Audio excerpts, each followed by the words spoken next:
Welcome to another episode of Kaleidoscope's Corner. My name is Bajan, and with us we have a new co-host today, Britt Thompson. Goes by Britt T in our facilities. She is a BCABA as well as a teacher. She's moved her ranks down from the bottom to quite up there. So tell us a little bit about yourself. Well, thank you, Bajan. It's a pleasure to be here. Very excited to join the team.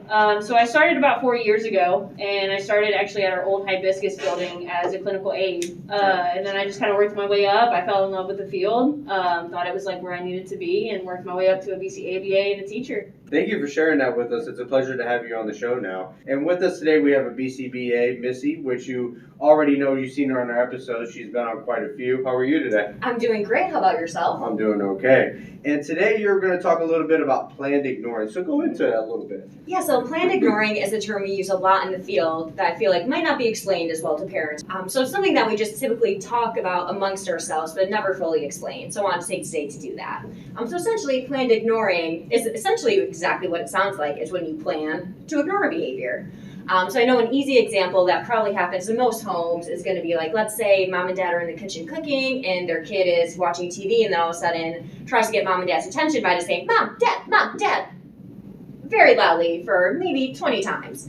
So obviously that is an inappropriate behavior. We don't want to do that.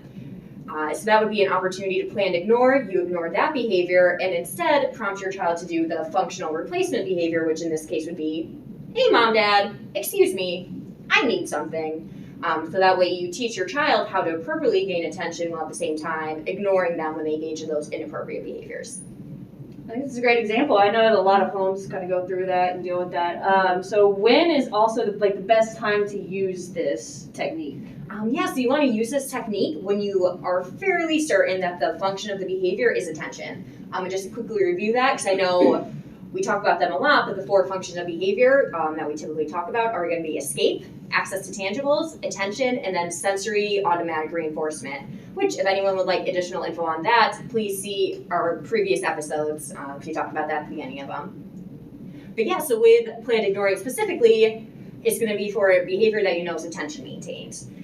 Pretty clear if the child's calling your name a bunch of times that they probably want your attention. So that's an easier one to kind of pinpoint the function of that one. All right, awesome, Missy. Thank you for the great information. That was very well explained. And thank you guys for tuning in to another episode. If you have any other questions, feel free to reach out to your local BCBAs, and we'll be seeing you next time.